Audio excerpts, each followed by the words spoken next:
నమస్తే అండి, నా పేరు ఆరోగ్యంగా నేను కరీంనగర్ నుంచి వచ్చాను. దక్షిణ కాశీగా ప్రసిద్ధి చెందిన శ్రీ వేములవాడ రాజరాజేశ్వర స్వామి దేవస్థానంలో ఈరోజు స్వాముల వారి కళ్యాణం జరుగుతుందండి.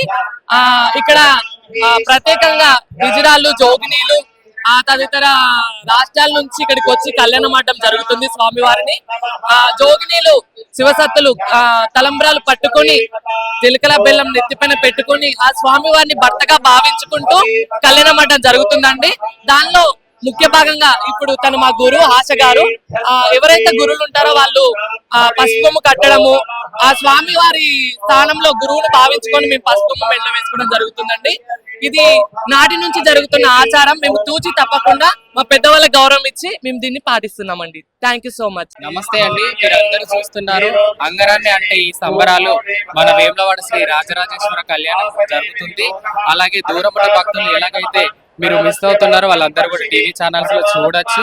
ఇక్కడ ఏంటంటే అనాదిగా జరుగుతున్నటువంటి ఈ కార్యక్రమంలో మా గురువుల ప్రత్యేకమైన ఏంటి అని అంటే, అక్కడ స్వామివారి కళ్యాణం జరిగేటప్పుడు ఇక్కడ గురువు వాళ్ళతోటి మేము కూడా అంటే ట్రాన్స్ కమ్యూనిటీ జోగిని శివశక్తుల వాళ్ళు కూడా కళ్యాణాన్ని ఏర్పాటు చేసుకుని వాళ్ళే తాళి కట్టుకోవడం, తలంబ్రాలు పోసుకోవడం అనేది జరుగుతుంది.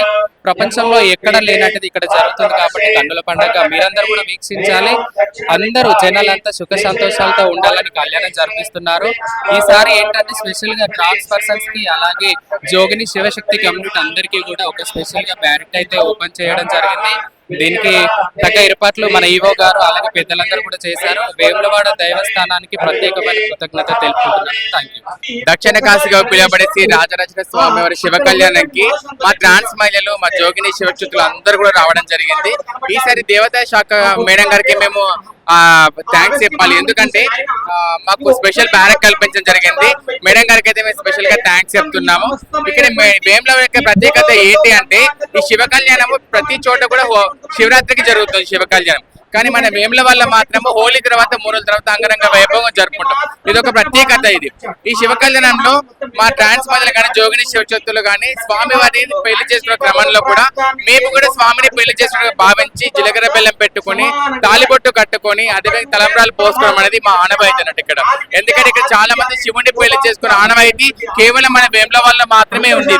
ఈ యొక్క శివుని పెళ్లి చేసుకున్న ఆనవాయితీల ప్రకారంగా మా జోగిని ట్రాన్స్ మహిళలు కానీ శివశక్తులు కానీ అందరూ కూడా అక్కడ స్వామి వారికి జీలకర్ర బెల్లం పెట్టి ముందు మేము పెట్టి సాక్షాత్ స్వామి వారే వచ్చి మమ్మల్ని పెళ్లి చేసుకుని మేము భావించడం జరుగుతున్నట్టు. ఇదే విధంగా మా ట్రాన్స్ చూస్తున్నట్టుగా చాలా మంది జోగిని శివశక్తులు చాలా మంది రావడం జరిగింది. కాబట్టి ఈ యొక్క పండుగని అంగరంగ వైభవంగా జరుపుకుంటాము. ఇక్కడ మేమే కాదండి, తెలంగాణ, ఆంధ్రప్రదేశ్ నుంచి చాలా మంది భక్తులు కూడా రావడం జరిగింది. అందరూ కూడా ఈ యొక్క శివ కళ్యాణాన్ని అంగరంగ వైభవంగా పండుగని జరుపుకోవడం జరుగుతుంది.